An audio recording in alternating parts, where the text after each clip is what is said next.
a Russell Quintin. Okay. Nana Sampa and Sabri on an pen for every Guma Obetia, Abusia, and Amaya Yesia. Nana Piao Quaba.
edi ankara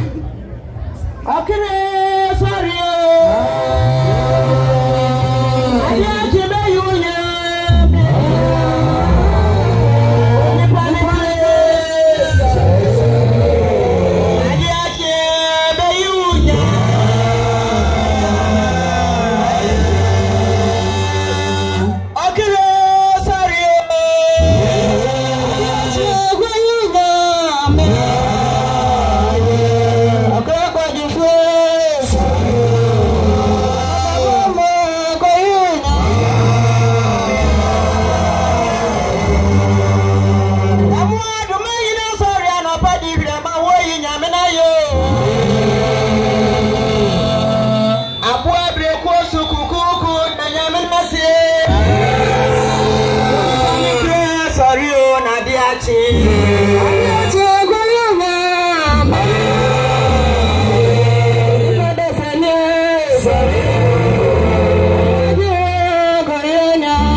Chizoni nyamiase anyuma yatia bikuna soidie lejeza ampa bikuna primensa na menuti anijiemo mazuzuta sabriti ya musei uwe before primenchai abawo made mekai ekotoni mambo someda tosudu afi apema hankro ndi ochini mienu awo asisia dem ebra opani Abraham Jako ade ensagu ya wari aso ape ana mi wisa pa banya dofu pa banya wokunu pa banya futufuo isanse woni ji ami adwuma ho yie na so ma ne sai na briti abi mi wonja mi hoyi meni mi kunu tie mfie de wotwe mi de wotwe ade osanwotwe na odomankuma so ani abro oche memunsia ema miensa ema manso miensa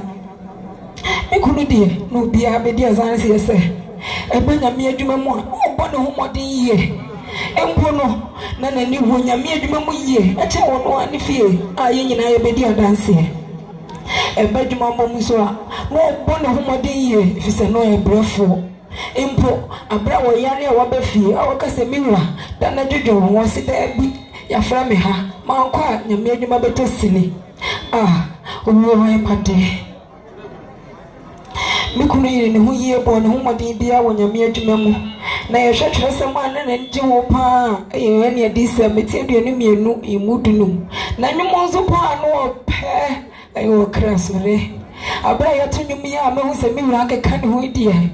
mehu se de do die akachi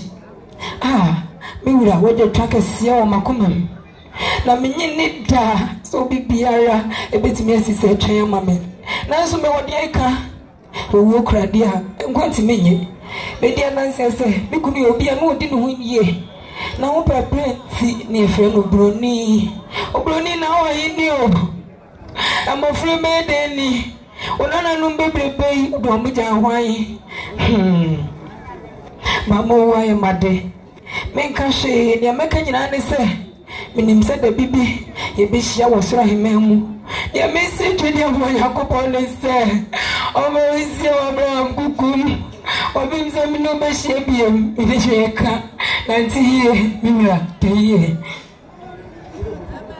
onyani wofu obenya biemo anya se abo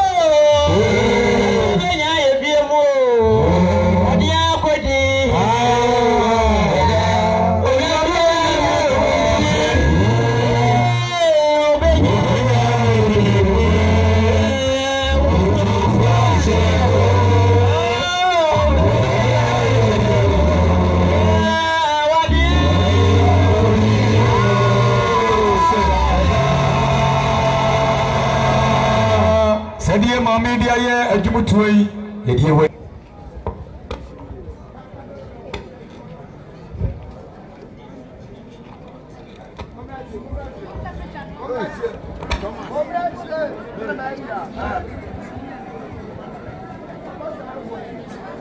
Righteous men perishes, and no one lays it to heart. Devout men are taken away, whilst no one understand.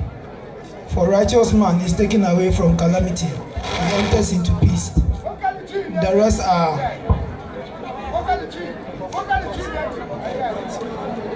say, of our team in Eco, I'll be function akumu. Now, how be a deal and you? Entina ofaniko odifo Isaiah amanu eti ye aduonu nso nchemu ba ko ekopu mienu se abrabo aya akwantu na owo nso ada wo ma amantan nyina na nsembia ni wa ye kan ebetimi ayi areho a ye di afiye mu na eye kwesi adada eye 23rd August 2020 na papa ene dinkra